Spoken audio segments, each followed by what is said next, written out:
जय शिवराय. काल रणपती शिवराय स्वारी आग्रा हे शिवराज अष्टक मधील 6वे पुष्प आम्ही पाहिले. खरंच खूप छान कलाकृती आहे. दिग्पाल सर हे शिवराज अष्टकचे नेहमीप्रमाणे हे 6वे पुष्प ही उत्कृष्ट पद्धतीने साकारले आहे.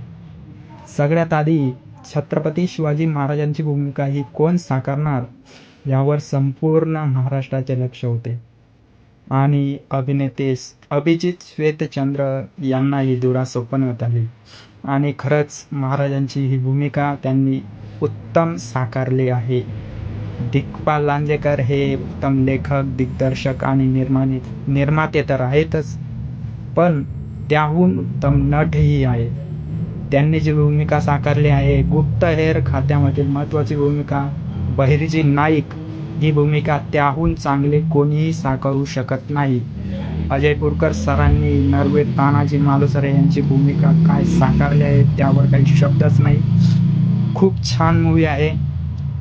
हा चित्रपट नव्हे तर एक संदेशच आहे की महाराजांनी लढाई न करता फक्त आपली युक्ती आणि गनिमी काव्याने औरंगजेबाला कशी शिकस्त दिली हे या चित्रपटात दाखवून दिलेले आहे. तेवर देखो इनके, जैसा बाप वैसा बेटा. नहीं, पिता शेर, बेटा सव्वा शेर.